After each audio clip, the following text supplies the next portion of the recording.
Il-31 Kunsill Ministerjali tal-OSCE, l-akbar organizzazzjoni reġjonali tas-sigurtà fid-dinja, qed isir Malta matul dawn il-jumej fl-isfond tal-gwerra bejn Russja u l-Ukrajna.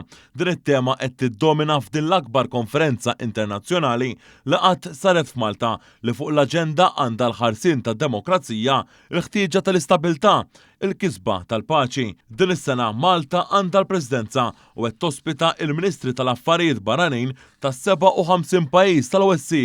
Tispikka il-preżenza tas-Segretarju tal-Istat Amerikan Antony Blinken kif ukoll tal-Ministru Russu għall-Affarijiet Barranin Sergej Lavrov u dak tal-Ukrajna Andriy Sybiha li għall-ewwel darba qed jieħu sehem fl-istess laqgħa minn bdiet il-gwerra bejniethom.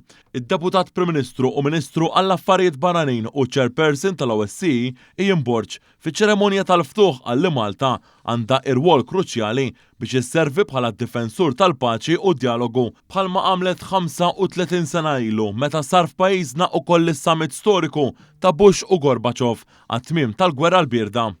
We continue to condemn the flagrant breaches of these obligations in Russia's ongoing aggression against Ukraine. We call on the Russian Federation to withdraw from its internationally recognized territory of Ukraine and end this war.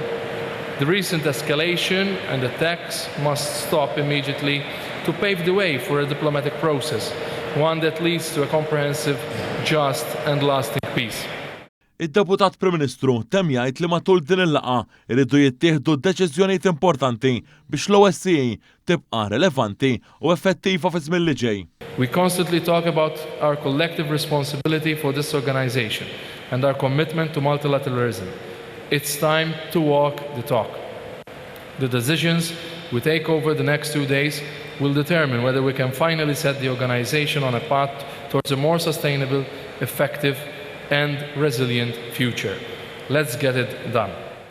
Il-President għall-Assembleja Parlamentari tal-OSCE, Pia Koma, qalet li l-isfida ewlenija għall-OSCE bħalissa il-gwerra bejn Russja u l-Ukrajna u saħqet li jeħtieġ li din l-organizzazzjoni tissalvagwardja il-paċi u l-istabilta fid-dinja.